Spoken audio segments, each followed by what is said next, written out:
कि विनायक गौतम जी आगे से प्रशांत किशोर के साथ चुनाव नहीं लड़ना, हम लोग के साथ चुनाव लड़ना, जीत जाना, बात खत्म हो गई। आप जो कोई भी चुनाव लड़ेगा, कि दुनिया में कोई गारंटी तो दे नहीं सकता है कि हर आदमी जीतेगा ही चुनाव। नमस्कार, आप फर्स्ट लुक बिहार देख रहे हैं और मैं हूं अभिषेक रंजन। कल जन स्वराज के संस्थापक प्रशांत किशोर मुजफ्फरपुर आए हुए थे। मुजफ्फरपुर के हथौड़ी में उनका जनसभा भी था। जनसभा को संबोधित करने के बाद प्रशांत किशोर मुजफ्फरपुर के मारीपुर स्थित एक निजी होटल सभागार में मुजफ्फरपुर के बुद्धिजीवी वर्ग के साथ उन्होंने बैठक की, उनसे राय लिया। इस दौरान बुद्धिजीवियों के द्वारा जो राय दिया गया, उसके बाद प्रशांत किशोर ने अपनी प्रतिक्रिया दी और उनको ही कई सारी बातें कह दी, उनको ही सलाह दे डाली। पहले आप उनको सुनिए।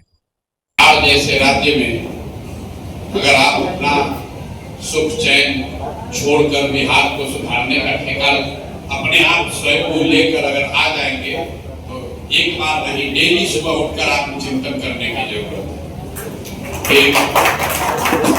अगर दिमाग से पागल आप नहीं हैं, तो कोई ऐसा प्रयास कभी करेगा, आत्मचिंतन करने की जरूरत तो जरूर है। दूसरी बात, बिल्कुल मैं उसको पॉजिटिवली ले रहा हूँ, आप ये ना समझें कि हमें बात बुरी लगी। आत्मचिंतन, मेरी पत्नी भी रोज यही कहती है कि आत्मचिंतन करने की जरूरत है, पागल हो गए हो। मेरे भाई बंधु भी यही बता रहे हैं कि पागल हो गए हो, अपना अच्छा खासा जिंदगी छोड़ के दीवार पर सर मारने जैसा काम शुरू कर दिया है। आत्मचिंतन की जरूरत तो है। आपका जितने लोगों का मैंने सवाल सुना, थोड़ा सा आश्चर्यचकित भी हूँ। पहली बार नहीं हूँ, ज्यादातर ऐसे जैसे हमारे साथी बता रहे थे, हर शहर में ये करते हैं। कल छपरा में कर रहे थे, आज यहाँ पर मुजफ्फरपुर में कर रहे हैं, और मुजफ्फरपुर में भी ये दूसरी तीसरी मेरी बैठक है, सो कॉल बुद्धिजीवी लोगों के साथ। अभी भाई साहब ने कहा कि जिन लोगों के पास मोबाइल है उनको तो पूरी समझ है, वो ज्यादातर लोग आपको पसंद करते हैं। ये बताइए कि जो अंतिम पीढ़ी पर, अंतिम सीढ़ी पर लोग हैं जिनके पास मोबाइल नहीं है, खेत में काम कर रहा है, उसको कैसे सुधारें, उसको कैसे बताएं? क्योंकि जब तक वो नहीं सुनने समझेगा तब तक आप जीत नहीं सकते। ऐसी की पीड़ा है या चिंता है।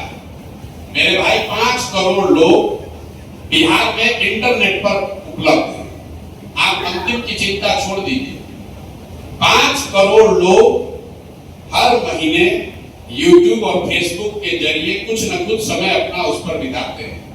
बिहार को जीतने के लिए 2.5 करोड़ वोट ही चाहिए। और यहाँ लेकिन दुख की बात देखिए, या चैलेंज कर लीजिए, दुख तो क्या ही होगा, यहाँ पर बैठा हुआ तो हर आदमी मोबाइल से जुड़ा हुआ है। आप लोग तो प्रबुद्ध भी हैं, सुनते भी हैं, पढ़ते भी हैं, चिंतन भी करते हैं, और आपने अभी कोई एक भी सवाल ऐसा नहीं पूछा है जिसको मैंने इंटरनेट पर एक बार नहीं, 2 बार नहीं, दसियों बार इसका जवाब न दिया। तो चिंता का कारण ये नहीं है कि खेत में काम करने वाली महिला को पता नहीं कि जन स्वराज क्या है। चिंता का कारण ये है कि जो मुजफ्फरपुर में पढ़ा लिखा व्यक्ति है, दिन में 4 घंटा इंटरनेट देख रहा है, जन स्वराज के बारे में जान रहा है, उसको भी वही सवाल पूछना है जो आज से 2 साल पहले उस किसी व्यक्ति ने पूछा होगा जिसको जन स्वराज के बारे में पता नहीं। कुछ लोग ऐसे बता रहे हैं, आप पर भरोसा क्यों करें, कैसे आप सुधारिएगा? मेरे भाई, आप तो ऐसे बात कर रहे हैं जैसे आपके पास कितना विकल्प है। विकल्प न होने का रोना रोने वाला समाज खड़ा होकर कह रहा कि ये नए विकल्प पर हम भरोसा क्यों करें? भाई मत करो, बिल्कुल मत करो। आप तो बढ़िया आपका जिंदगी चल रहा है, आप काहे किसी नए विकल्प की तलाश में? आप एक्सपायरी दवा खाकर खुश हैं, तो नया दवा का ट्राई करने का क्या जरूरत है? प्रोफेसर साहब खड़े हुए, अच्छी बात इन्होंने कही, हम अपना गुलामी क्यों दे दें आपको? हम अपना वोट देकर व्यवस्था क्यों बदलने हम तो आए हैं, हम आपको देने क्यों आए? ठीक बात है भाई। अभी तक जिसको वोट दिए हैं उसमें आपका कितना अधिकार है वो बता देना भाई, हम उसको समझ लेंगे। यहाँ पर बैठे हुए जितने लोग हैं, 2/3 से ज्यादा लोग बिना व्यक्तिगत राय पूछे हुए हम कह सकते हैं कि आपने एनडीए को, भाजपा को वोट दिया होगा। साथ में आप ये भी कह रहे हैं कि आपकी दुर्दशा कितनी है। और कितने बार से एनडीए को वोट दे रहे हैं ये भी आपको मालूम है। तो भाई आप इतने ही बड़े प्रबुद्ध हैं, इतने समझदार हैं, तो आपकी इतनी दुर्दशा है तो एनडीए छोड़कर कोई दूसरा विकल्प बना लेते। कहते हैं भैया हमारा तो कुछ है ही नहीं, क्या करें, विकल्प नहीं है, लालू को तो दे नहीं सकते हैं, तो फिर वही घिसे पीटे को वोट दे रहे हैं। तो जितने लोग ये कह रहे हैं प्रबुद्ध लोग कि हमारे पास तो विकल्प नहीं है, आप जरा बताइए कि ईवीएम पर नोटा बटन है कि नहीं। और आप लोग तो पढ़े लिखे व्यक्ति, अगर नोटा को किसी दूसरे उम्मीदवार से ज्यादा वोट आ गया होता तो कानून कहता है कि फिर से चुनाव होता, तो काहे नहीं आपने नोटा को वोट दे दिया। तो भाई प्रबुद्ध कहने से और सवाल करने से नहीं होगा। आप में से ज्यादातर लोग वो है जो वोट देने भी नहीं जाता। ये हम नहीं कह रहे, ये तो इलेक्शन कमीशन का आंकड़ा बता रहा है। बिहार में टोटल वोट ही पड़ता है 50-55%, और उसमें भी शहरों में वोट पड़ता है 40% से कम, और शहरों में भी मध्यम वर्गीय जो बूथ हैं वहां पर 25 से 30% वोट पड़ता है। ये इलेक्शन कमीशन का आंकड़ा है। 10 में 2 या 3 आदमी वोट देने जाता है और वो सवाल ऐसे कर रहा है, भाई वोट क्यों दे तुम्हें। बिल्कुल ठीक बात है भाई, तुम कैसे भी वोट देने नहीं जाओगे। सवाल करना छोड़कर आपने इसके अलावा कुछ किया क्या है। अभी बिहार के जो बुद्धिजीवी लोग हैं, आप ही लोग के लिए प्लेटो ने कहा है, हम भी बुद्धिजीवी अपने आप को, हमको भी किसी ने विद्वान कहा, हम आईआईटीएन नहीं हैं, हम आईआईटीएन सर नहीं, आईआईटी जाने की हमारी औकात नहीं थी स्टूडेंट के तौर पर, लेकिन पढ़े लिखे आदमी है तो बुद्धिजीवी कह सकते हैं। प्लेटो ने कहा, if you do not participate in democracy be ready to be ruled by your inferiors. अगर आप राजनीति में भागीदार नहीं हैं तो इस बात के लिए तैयार रहिए कि कोई मूर्ख आदमी राजा बनकर आप पर शासन करेगा। तो जो बिहार का बुद्धिजीवी वर्ग है, मैं अपने आप को भी उसमें शामिल कर रहा हूं। ये हम और आप परिस्थितिवश या स्वेच्छा से हमने ये तय किया कि भाई हमको तो राजनीति में नहीं जाना, हमको तो बैठ के किनारे से लंबा लंबा ज्ञान देना है। तो जब हम आप राजनीति में आएंगे ही नहीं तो स्वाभाविक है जो बालू माफिया है, शराब माफिया है, लंपट है, बदमाश है, वही राजा है। और फिर आप कह रहे हैं कि भ्रष्टाचार नहीं खत्म हो रहा है। बालू माफिया सर अगर जीत कर आपका सांसद बनेगा तो चोरी नहीं करेगा तो आपके बच्चों की पढ़ाई की चिंता करेगा। जैसा बोइएगा वो काटिएगा, जैसा बोइएगा वही में काटिएगा। भाई आप कह रहे हैं कि आप क्यों जनसुराज पर भरोसा करें। भरोसा जनसुराज पर बिल्कुल मत कीजिए। आपने कहा व्यवस्था कैसे सुधरेगी। व्यवस्था सुधारने का सीधा तरीका यह है कि जिसको भी चुनिए, जिस किसी को भी चुनिए, उसको अकाउंटेबल बनाइए। अकाउंटेबल कैसे बनेगा। 5 वर्ष आपका वोट व्यवस्था ने बनाया है 5 वर्ष के लिए। जिसको अच्छा लगे, जिस पर भरोसा जमे, उसको वोट दीजिए। लेकिन वो वोट, वो भरोसा 5 वर्ष के लिए होना चाहिए। 35 वर्ष की बंधुआ मजदूरी नहीं होनी चाहिए। पूरे देश में 5 राज्य, तमिलनाडु, केरल, आंध्र प्रदेश, तेलंगाना और कर्नाटक, 5 राज्य मिलकर 1/3 जीडीपी इन्हीं 5 राज्यों में है। सबसे ज्यादा तरक्की इन 5 राज्यों में हुआ है। एक विशेष बात क्या है इन 5 राज्य में, कोई व्यक्ति 78 साल में आज तक वहां 10 वर्ष से ज्यादा मुख्यमंत्री नहीं बना है। तरक्की सबसे ज्यादा वहां हुई है और सरकारें सबसे ज्यादा वहां बदली गई है। क्योंकि हर आदमी जो चुनकर आ रहा है या सत्ता में बैठा है, उसको ये डर है कि अगर मैं काम नहीं करूंगा तो जनता हमको हटा देगी। बिहार में नेता को, दल को वो डर ही खत्म हो गया है। उसको मालूम है कि मुजफ्फरपुर का आदमी चाहे गटर में रहेगा, लेकिन लालू के सामने जब हम एनडीए भाजपा का टिकट लेकर आएंगे तो हम ही को वोट देगा। गाली दे कर देगा, रोक कर देगा, लेकिन हम ही को देगा। तो क्यों आपके गटर की चिंता करे, क्यों आपका शहर सुधारे, क्यों आपके लिए पढ़ाई की बात करे। तो भाई व्यवस्था अगर सुधारना है तो आपको वोट चाहे जिस किसी को भी दीजिए, उसको अकाउंटेबल बनाइए। जन सुराज को भी दीजिए तो ये भावना से दीजिए कि जन सुराज वाले काम नहीं करेंगे तो 5 वर्ष में उनको झाड़ू मार के भगाएंगे। तो उनको हमारे पास तो भैया हम निमंत्रण देके लाए नहीं थे।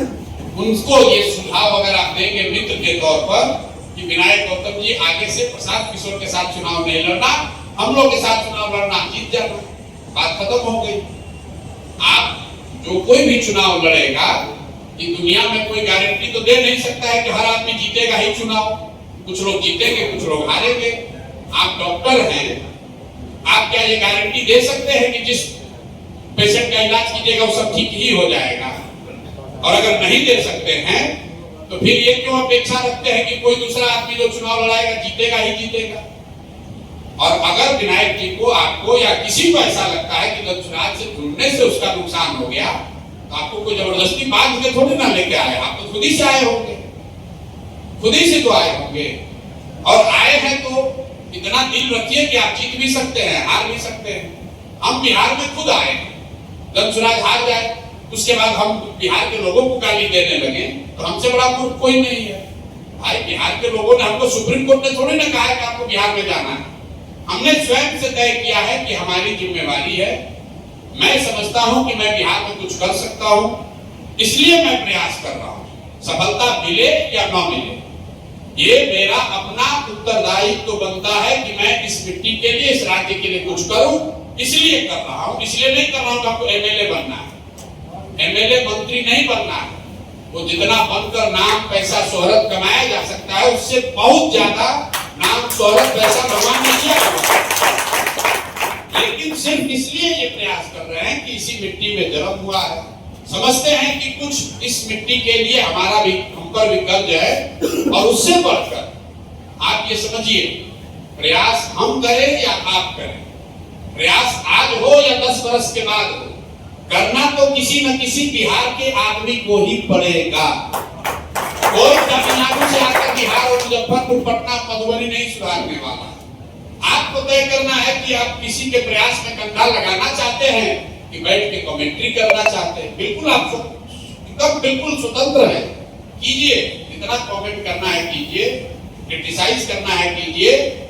जो विकल्प नहीं होने की बात करते हैं, हम आपको कम से कम 100 ऐसा उदाहरण दे सकते हैं जब समाज में कोई अच्छा आदमी हिम्मत करके खड़ा हुआ, चाहे निर्दलीय ही खड़ा हुआ। और जब कोई अच्छा आदमी खड़ा होता है तो सब आदमी मिलकर कहता है ना, आदमी तो बहुत अच्छा है ना, लेकिन जीतेगा नहीं, अरे वोटे मेरा बर्बाद हो जाएगा। तो आदमी को आप हरा देते हैं, आपको लग रहा है कि आपका वोट बर्बाद हो जाएगा, अगर उसको वोट दीजिएगा तो वोट बर्बाद हो जाएगा। मेरे भाई, जब किसी अच्छे आदमी को आप वोट नहीं देते हैं, कोई एक अच्छा आदमी चुनाव हारता है तो 100 अच्छे लोगों का मनोबल टूटता है। वो सोचता है कि राजनीति में हमको नहीं। आप 24 घंटा ये गणना में लगे हैं कौन जीतेगा, राजद जीतेगा कि एनडीए जीतेगा। मेरे भाई, ये तो दोनों दलों को आपने देख लिया।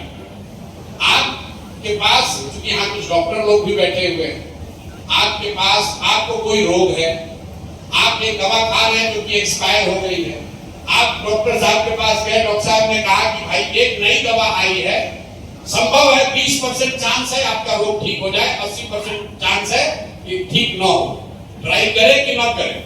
आप हर आदमी यही कहेगा भैया 20% चांस है तो एक बार रिस्क लेके देखिए, शायद ठीक हो जाए। तो दंशुराज वही नई दवा है, कम से कम 10% से कुछ तो चांस है। जिसको जांच लिया, परख लिया, तो एक्सपायर हो गया, उसी को साथ वापस वोट देने का क्या फायदा? किसी को नहीं, आपको देकर देखिए, नहीं ठीक लगेगा, 5 पैसे भी ठगा रहे थे, एक बार और ठगा देखिएगा।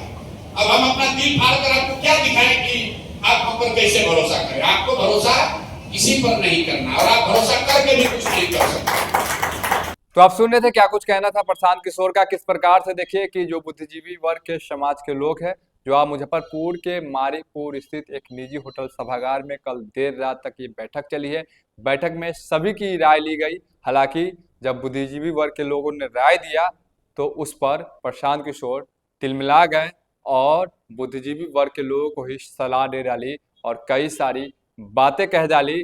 बता दें कि इन दिनों प्रशांत किशोर बिहार के दौरे पर भी हैं और लगातार प्रशांत किशोर ये भी कह रहे हैं कि व्यवस्था को बिहार में परिवर्तन करना है। जो व्यवस्था चल रहा है, लगातार जो सत्ता है, सत्ता को परिवर्तन करना है। इसको लेकर लगातार जो है कार्यकर्ता को एकजुट कर रहे हैं, अपने पार्टी में कार्यकर्ता को भी जोड़ रहे हैं। इसके साथ साथ प्रशांत किशोर का ये भी दावा है कि बिहार में 243 सीट पर अकेले वो चुनाव लड़ेंगे। लेकिन जिस प्रकार से बुद्धिजीवी वर्ग समाज के लोगों से राय लिया गया था, उनका साफ तौर पे कहना था कि आप लोग जो राय देते हैं, जो कमेंटबाजी करते हैं, खुद आगे नहीं आते हैं लेकिन दूसरे को राय देते हैं। तो बहुत सारी बातें प्रशांत किशोर कह रहे थे। बने रहिए फर्स्ट लुक बिहार के साथ आगे भी खबरों के लिए। अगर आप हमें फेसबुक पर देख रहे हैं, हमारे फेसबुक पेज को अब तक आपने फॉलो नहीं किया तो फॉलो कर दे।